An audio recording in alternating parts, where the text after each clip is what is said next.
Hello, and you're very welcome to our presentation today on behalf of the Southeast Learning Festival. My name is Hugh Ryan, and I am the PATH Project Administrator at the Institute of Technology in Carlow. Our presentation today covers the PATH project called Travellers in Education. Firstly, I would like to give you some background on the challenges faced by Irish travellers. I will also try to give you an appreciation of how underrepresented travellers continue to be in higher education.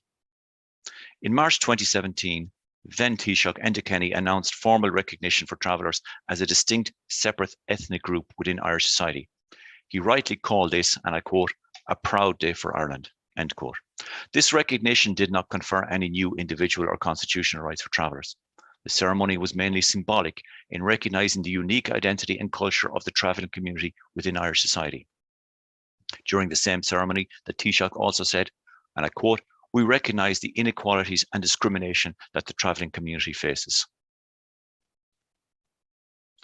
One area where Irish travellers have been discriminated against for decades is in the area of education.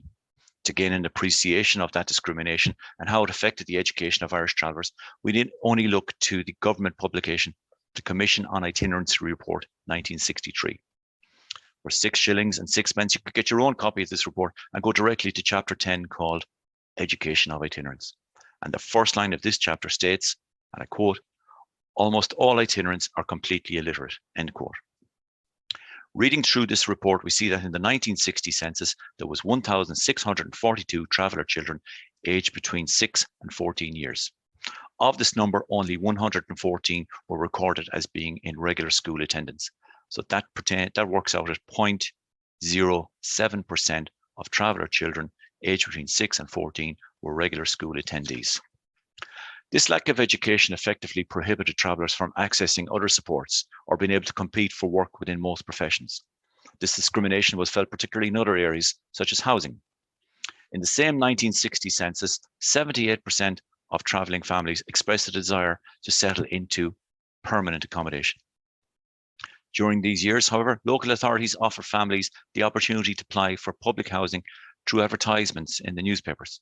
However, even if the travellers could read these advertisements, in most cases, they lacked the basic literary skills needed to apply and compete for this housing.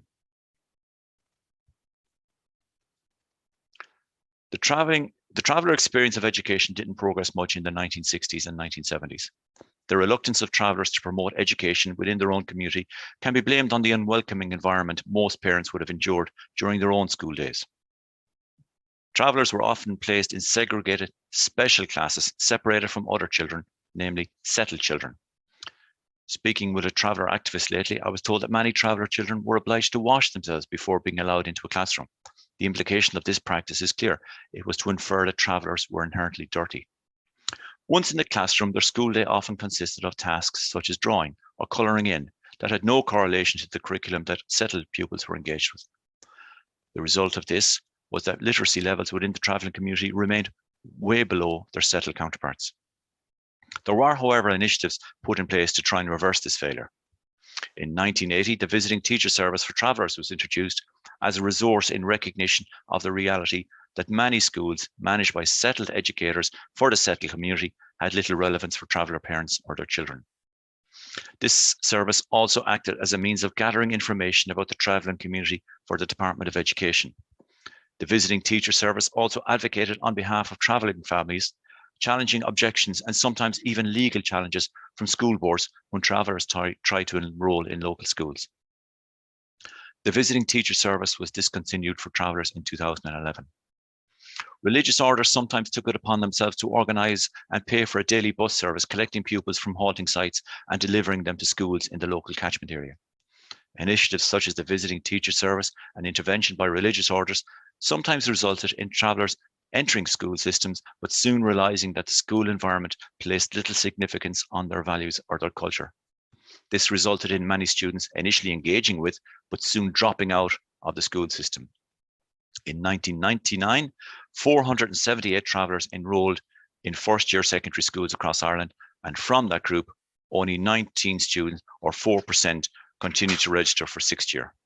In 2002, the number of travellers enrolling in first year was slightly higher at 650, but again, only 62 learners, or 10%, continued on towards sixth year.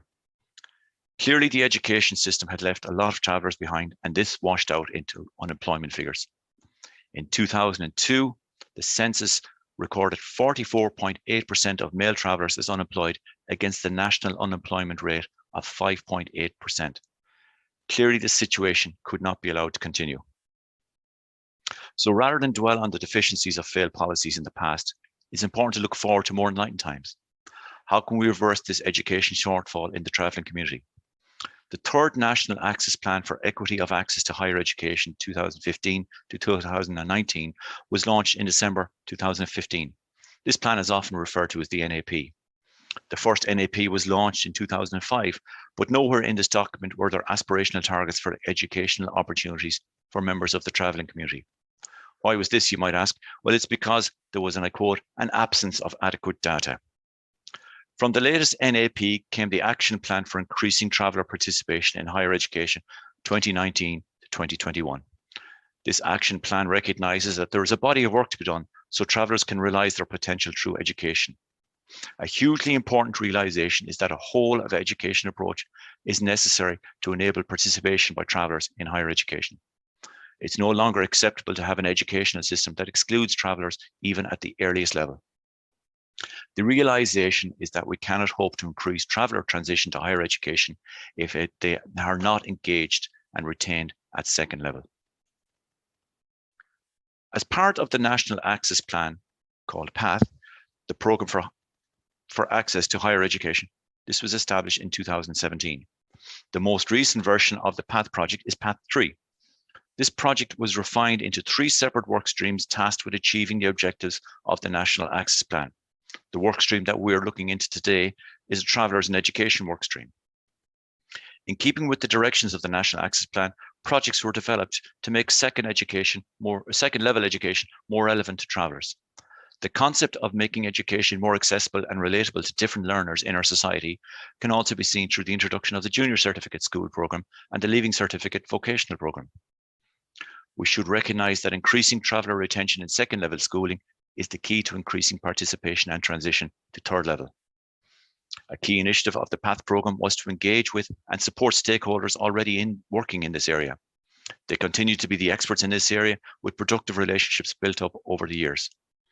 IT Carlow approached these groups with a view to working in tandem to support common objectives. I'd like to give you a flavour now of some of the projects IT Carlow supported with community groups that travellers knew and trusted. One of these first initiatives was called the Tinsmith Workshop.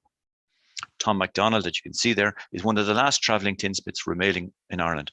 Although officially retired, Tom was always keen to pass on the traditional skills to a new generation. Tom learned his tinsmith craft from his father and brought it with him as he travelled and worked throughout the Midlands since he was 14. His craft has been included on Ireland's Inventory of Intangible Cultural Heritage, which is recognised internationally by UNESCO. Learners from the local vocational school were able to get an introduction to this dying craft through the Tinsmith Workshop supported by PATH3. They made their own mugs and jugs, which they kept and brought home to show their parents. The boys then came to the Institute of Technology, Carlow, and were presented with their certificates of completion by the Head of Learner Support and Student Services. They also enjoyed a tour of our campus and got to hear about the supports available to students typically underrepresented in higher education. One of the reasons for bringing the travellers into campus was to dispel any preconceptions that they might have had that college is not for me, higher education is not for me. They got to see firsthand students, not much older than themselves, engaging with their full-time education. I believe the message to promote continually to visitors on campus tours is that if you can see it, you can be it. Another very interesting project the Institute of Technology was pleased to support through the PATH3 project was called Hair in the Travelling Culture. While the Tinsmith participants were all boys and the Hair project was introduced to include girls within PATH. Through our community partners, we engaged a hairstylist who has strong connections with the travelling community in the Southeast. She understood the significant role that hair rituals and practices have in minority cultures, especially traveller culture. These workshops succeeded in increasing engagement and the participation in school for participants, while recognising traveller culture through a positive learning experience. These projects were great fun for all participants, including the facilitators, and IT Carlow, through PATH3, was proud to be involved. What soon became apparent is the importance of engaging closely with key stakeholders who are already working closely with the travelling community. PATH is another means of promoting the importance and relevance of education within the travelling community. There's no need to reinvent this wheel.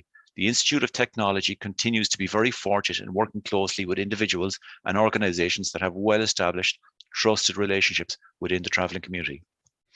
It's true to say that more travellers are now entering the educational system than ever before, but they still remain far below the national average.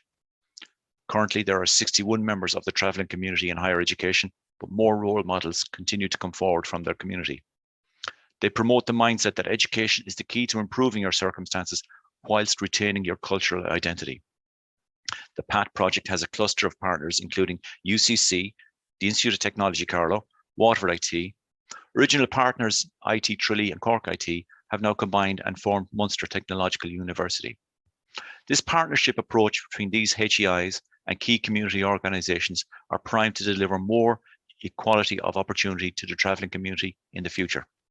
The Institute of Technology looks forward to being a strategic partner supporting this objective going forward. As I've already said, PATH3 continues to support the inclusion and retention of travellers in higher education. Thank you for your time, and I hope, like me, that you've gained a little insight into the issues facing travellers in education. My name is Hugh Ryan, and my address is hugh.ryan@itcarlow.ie if you have any queries or questions. Thank you for your time.